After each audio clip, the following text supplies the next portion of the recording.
Standar jaringan nirkabel. Halo, perkenalkan nama saya Atia dari 11 TKJ 4. Di sini saya akan mempresentasikan tugas yaitu standar jaringan nirkabel. Standar jaringan nirkabel adalah perangkat aturan dan spesifikasi yang digunakan untuk mengatur komunikasi data dalam jaringan nirkabel. Standar ini memastikan bahwa perangkat nirkabel dari berbagai vendor dapat berkomunikasi dengan baik dan efisien. Analisis standar jaringan nirkabel berdasarkan dari modul TJKN 03 dan sumber yang relevan. Tujuan: mengidentifikasi kelebihan dan kekurangan dari masing-masing standar jaringan nirkabel. 802.11a kecepatan tinggi 54 Mbps, frekuensi 5 GHz, minim interferensi, jangkauan pendek, tidak menembus tembok dengan baik. Lalu ada 802.11b jangkauan luas, stabil pada frekuensi 2,4 GHz, kecepatan rendah maksimal 11 Mbps dan rentan gangguan.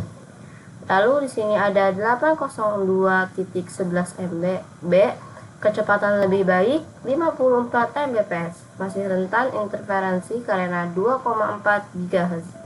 Lalu ada 802.11f dual band yaitu 2,4 dan 5 GHz, dukung MIMO sekecepatan hingga 900 Mbps. Performanya bisa turun saat digunakan dengan perangkat lama.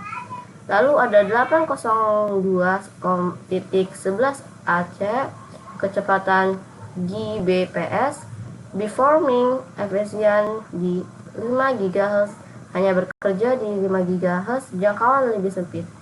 Lalu di sini ada 802.11ax, lebih efisien di tempat yang ramai, mendukung MU-MIMO dan OFDMA, frekuensi 2,2.4 atau 5 atau 6 GHz. Perlu perangkat baru yang kompatibel. Lalu di sini ada 802.11be, kecepatan hingga 46 Gbps, latensi sangat rendah, cocok untuk AR atau VR. 8K masih sangat baru, mahal, sedikit perangkat yang mendukung. Lalu setelah ini ada WIMA Max, jangkauan sangat luas, cocok untuk daerah terpencil, butuh infrastruktur besar dan biaya yang tinggi.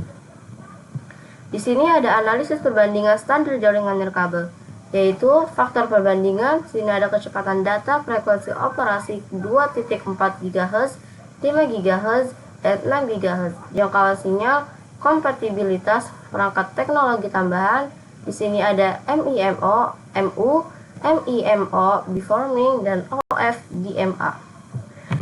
Contoh pemilihan berdasarkan kebutuhan. Di sini ada 802.11b atau G untuk tempat dengan kebutuhan dasar. Lalu di sini ada 802.11an atau AC untuk kecepatan tinggi di rumah atau kantor.